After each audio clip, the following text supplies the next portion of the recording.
Welcome to NinonSpeaks. I'm Ninon de Rosa, and I have an incredible guest. I have Jana Jackson, and I don't usually do politics actually, but I'm doing politics today because I really believe it's very, very important to get us women out there. We're a little bit, behind the behind whatever we're behind. I don't know why, because something I don't know if anybody's realized out there in this very large world that without women we don't have anybody. So if that's what everybody wants, then we'll all disappear. Us women will disappear, and that'll be the end of the world. Is that what you want? That's very true. Isn't that true? Well, I've always said that women don't seem to understand this, that without us, nothing happens. It doesn't. It really doesn't. We have a very soft nature, but we're also very strong. I mean, just being able to have a baby shows that we are very, very strong. But just having the baby and then actually bringing that child up into this world of sort of whatever the world is right now, or whatever it is at the time, and to be strong and to understand a child or to understand somebody else without them even talking. I don't think men have really quite understood that we do the same thing with them. They don't have to say a word. That's right. Is that true, Jana? Oh, it's absolutely true. I had mentioned in one of my presentations that most people don't realize, but children that are in third grade will be voting in 10 years. So that's sort of a statement that women understand. Men just sort of say, oh, okay, that's right. Really? But and students that are in third grade right now, children in third grade will be voting in 10 years. And that means that this system has to be able to get them ready for that voting. And we as mothers, as daughters, as women, the one thing we do is we prepare our children. Yes. And in this political system, now it's at an age in which women are realizing we are very important to continue their growth. Yeah. So one reason I'm running women, we don't have children. We don't have children, we don't have anything. So come on. Right. Guys, just understand that, my pro-Trump said, oh, how cool is that? But that's right. Not cool, not cool at all. Now, Jana, you are, what state are you in?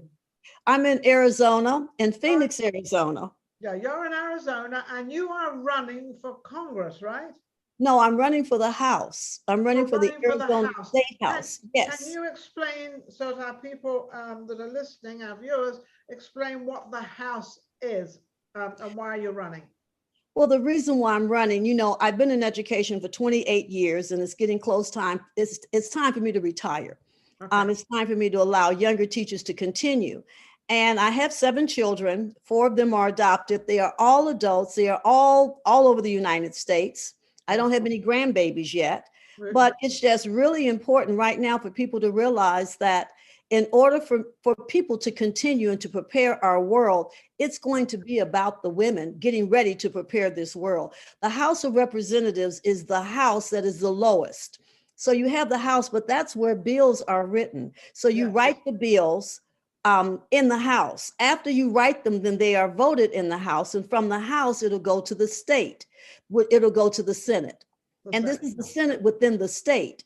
And then from that, it goes into the third level, which is the United States Senate, which is Congress. They will go to Washington, D.C. So I'm running as a mother, as a teacher, as an educator, wanting to be in the House because that's exactly where I will be I will be able to influence the bills that are written and also write my own bills. And I usually try to think of it like this, that if you don't have it, if you don't put something in, you don't have it. So a lot of politicians are attorneys and they're business owners, and they have a different mindset. Whereas being able to be a woman and come into the House to write a bill for all people, but especially to have that female influence of, I'm a Christian woman, I'm a mother, I'm a teacher, and I want to make sure that these bills can actually be something that's meaningful to the children that are growing into this system. So the actual bill that you are very concerned about is about the school system and what has come to fruition over the last 2 years, because I think because the pandemic has done very well, by the way, because it's brought a lot of things to surface. And it's brought the school system to surface more than it's ever been to surface at all. It's never been, you know, like we're trying to vaccinate kids of 6 weeks old, or I mean, 6 months old. It's ludicrous, ludicrous. But now you are trying to change a few things in the school system that we are now probably more aware of than we've ever been aware of. Are our children being treated as under 18-year-olds as good as they should be by over 18-year-olds? That's right. That's right. When you look at what's happening in the classroom, it is meaningful. We need to write bills that are meaningful, which means they are directly related to our classrooms. Mm-hmm. And what parents are finding out is that all of these things that go through the house really and truly don't influence the classroom. And that's where that meaningfulness comes. Yes, you can write a bill, you can talk about the taxes, and this is a good example. They said, our state said, well, if we don't get the money, then that means that there'll be X amount of money for the children. Well, the truth is it won't be, because the money does not go directly into the classroom. Money that we put into— Why does it not? Why does it not? If it's specifically supposed to go into the classroom, why does it not? Who is stopping it, and why is it being stopped, or why is it not being noticed? Because it's when people think of school, they think of the classroom, but they don't realize that the money does not go directly into the classroom. The money is placed and it's given to the school board. From the school board, it goes to the superintendent. The superintendent then is the overseer of what's going to happen within the school district. Then you have people up at the top, not saying that we don't need them, but the people at the top then look at where that money is going and they allocate it into certain programs. Then from the programs, it goes into teacher training.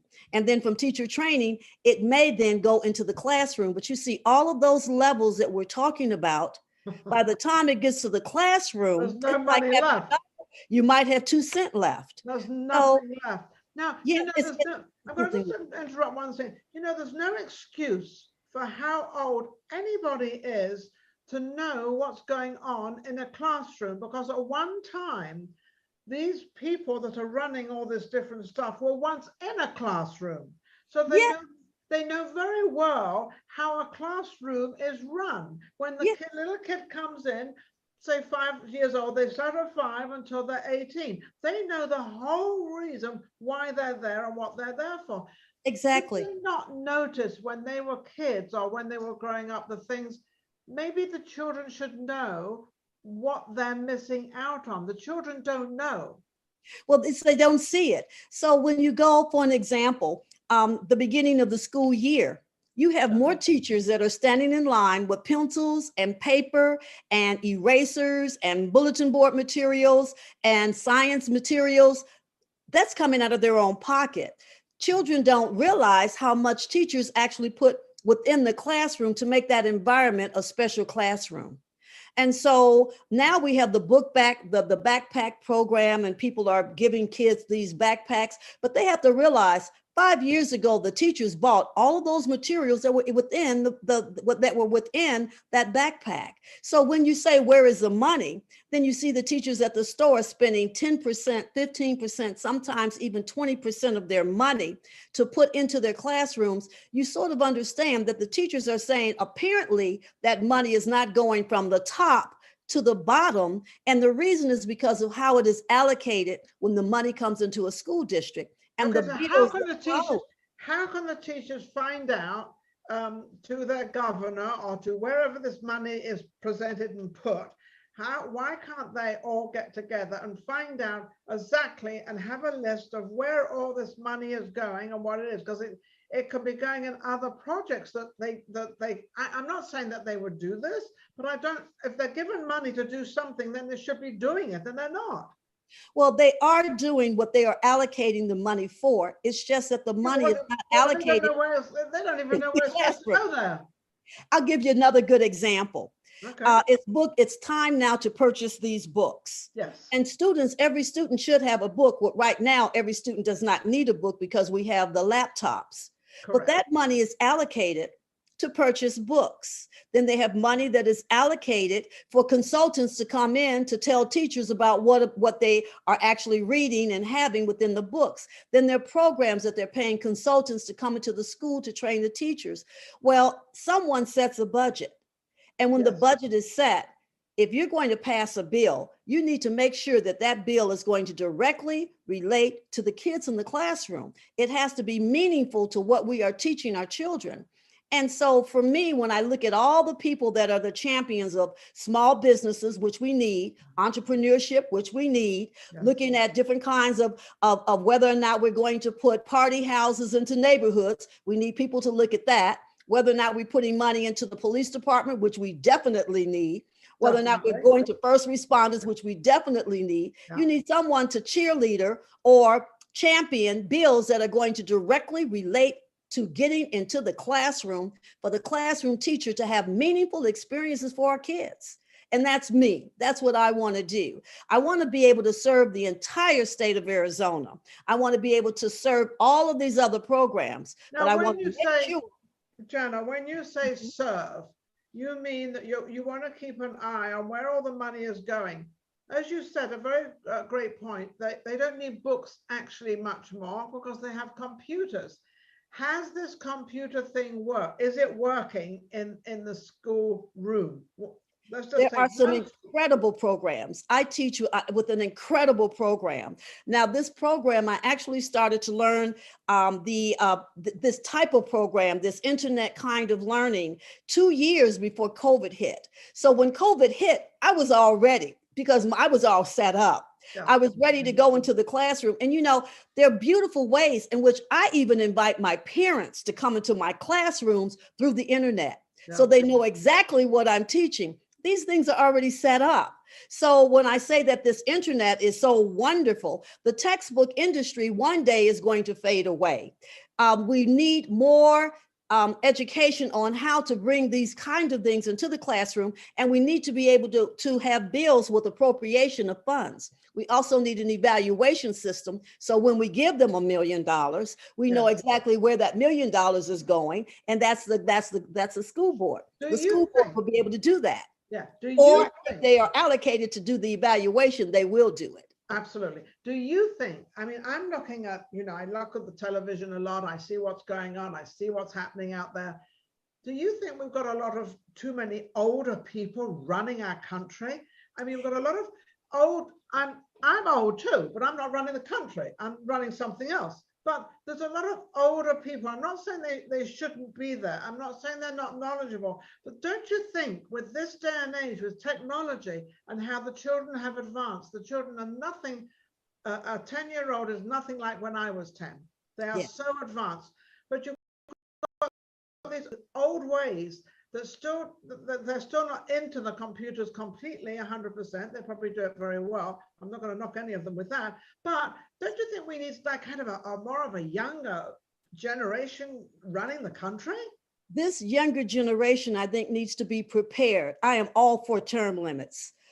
They need to be prepared because in 10 years, this is when I sort of predict that in 10 years, it's going to go from this older generation to a younger generation. I hope because so. we've not had that to bring them on board. But the term limit is an example, a perfect example of how people that are my age will be able to come in and sort of bring in the younger people so they can keep our country stable.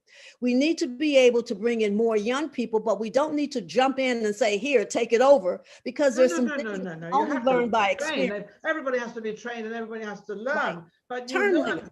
But if you're not in there in the beginning, how can you learn? You've got to get in there. You've got to get in somewhere. Right. So because the technology is changing every single day, this technology changes. And I don't see these older people. I'm not saying we get rid of them, but I'm saying, can't we bring in more of the younger people? A lot of the teachers have had to relearn technology. That's right. In fact, when I really need to know something when I'm on the program, I use a program called Teams.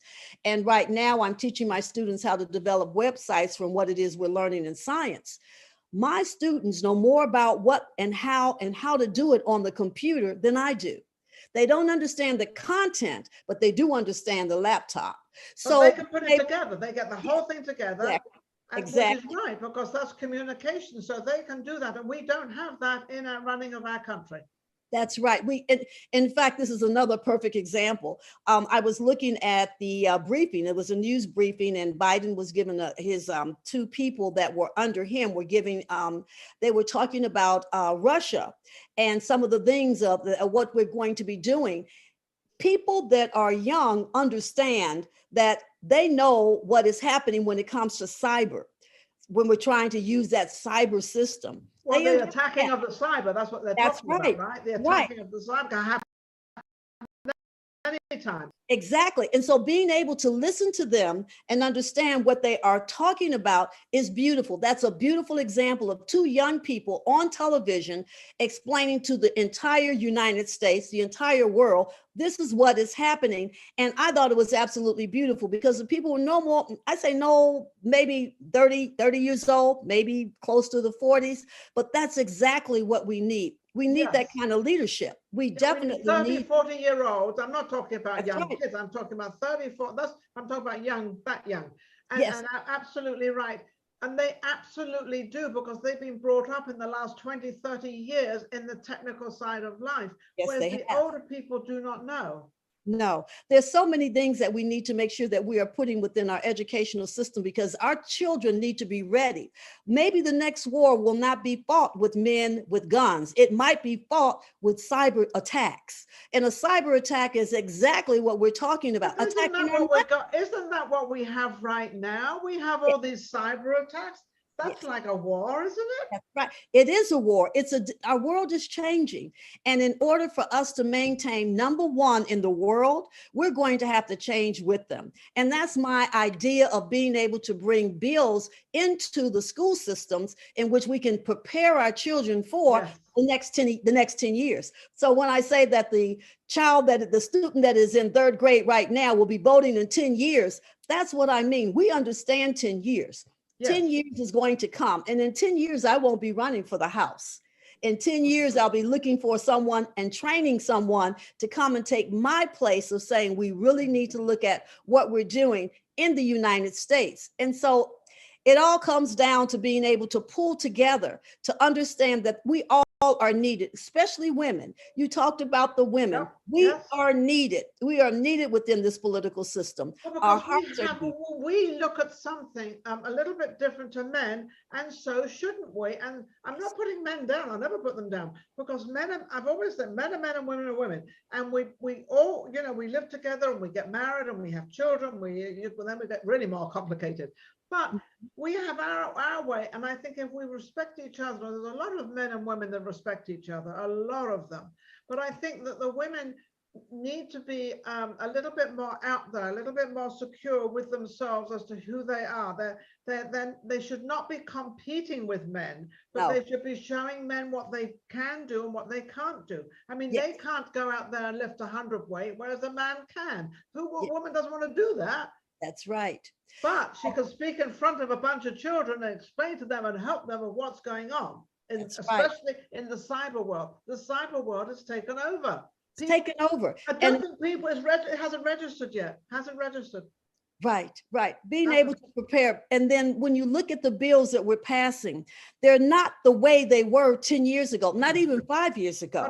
Not at all. So we have to be able to keep up. And then you can't just say, well, I'm an attorney and I'm going to work on an education bill. I think that's great, but you need someone right there working with you that understands the children that you are actually writing that bill for. Right.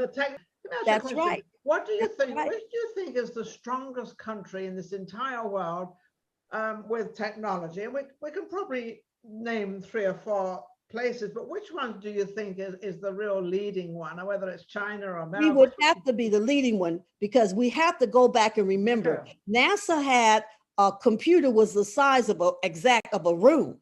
I mean, that was the first computer. The computer was Bill Gates did a wonderful job in his garage. Yes. We have to be number one, because that knowledge came from us. Therefore, we are number one. And I think something that's beautiful is they're taking these young people, and these young people are actually learning and hacking so that they can find the holes in the hacking. I mean, United States is number one, and we now have to stand to say our children are number one. If we put another country before us, we're putting our children before them. So we've got to get, so you're absolutely on point with the educational side. If we don't educate, we cannot have, now you're running, which is neither a Democrat nor a Republican. You're running straight for the kids, 100%. What doesn't 100%. I am a Republican, and I have all these reasons: God, family, and country. That's me. But I am saying we have to teach our children. We have to protect them. We have to teach them one way, and when they get older, they can choose which way they want to go or who they want to be on, all that stuff. Same as religion. I mean, a mother can bring a child up as a Catholic, and I don't want to be a Catholic. I want to be whatever I want to be. So that they can change. They can change that. But I think that we definitely need to be more open, and I think we need to keep an eye on our schools more than we are, because these are our leaders. These are our technical kids. These kids are more advanced than they've ever been. They're learning different things than we learn, especially what I learned.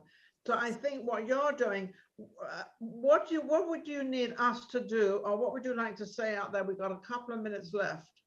I would like people to go to my website, JanaJacksonAZ.org, and just help me by sending, if they sent $5, that would help me in my funding to buy all kinds of yard signs. I mean, there are things that you really need when you're running on a campaign, and that's JanaJackson.org.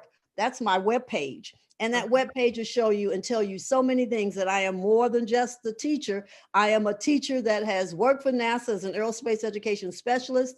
I am a teacher who has written curriculum for NAVC, PPP, and task-based curriculum. I'm a teacher who worked for the Alaska Aerospace Corporation, putting the Challenger Center throughout that state. So I classroom, fight for the children, and I will work hard to serve people. That's it. You have to learn to serve the people in your community, and I will serve. I will stand for the people. I will stand for their children. You sure will. But you have a lot of guts out there as a woman, and you've been very successful, and congratulations of everything you've done. The only reason Jana Jackson is who she is because she put the time and effort into it. You can't just sit back and say, well, we want this done and that done and not know about it. So the reason she's running and what she's doing is because she knows exactly 100% what the kids need, where are we going. They are going to be running our country. I had a children's show, a teenage show for 16 years called Voices of Tomorrow. And I gave kids a platform to speak out as to who they were, what they were, and every single child has a chance to do something, whatever it is. Every child has something. And you, as a teacher, Jana, are one of those people that can give them a little bit more, something a little bit different than what most teachers can give. So, which is an advantage for you to be there. How are you doing with your campaign? Is it going good? It's going very well. I'm out knocking on doors every day, asking for signatures. I need to get I need to get 1,000 signatures, but I only need like maybe 366. So I'm out every day knocking on the doors. I'm trying to do as many programs as I can. I do programs on CRT, critical race theory, and I'm really trying to work hard and fundraise. I've got to fundraise. So if people could send me $2, $5, it would just $1. If everybody sent $1. That's $1, $2. I mean, $1 makes $2. $2 makes $4. $4 makes $8. $8 makes $16, and then we go to 32. So, I have to say, I'm a teacher. You are a teacher, and you're teaching extremely well. You are absolutely amazing, Jana. You're just wonderful, and I loved you. You were on my other show, Vegas Live with Ninon, and now we purposely put this show out there. And of course, Maria Pureza is my producer of NinonSpeaks, and my producer as well. And she's going to make sure this gets out there. We must make sure we get it into your town, and you can put it. You can use it. I'm telling you, you can use it anywhere you want. I want to thank our audience out there. Thank you so much for watching. This is amazing. I don't really that much go into politics or things like that, but this is not really politics. This is just taking care of our children in the technical world, because it is a technical world out there. It's absolutely amazing. Thank you, Jana. You are wonderful. Thank you. Thank you. We'll see you again soon. Take care. Take care, everybody out there. Don't forget to go to Vegas live with Ninon as well. Yes. Thank you. Take care, Ninon. Bye-bye.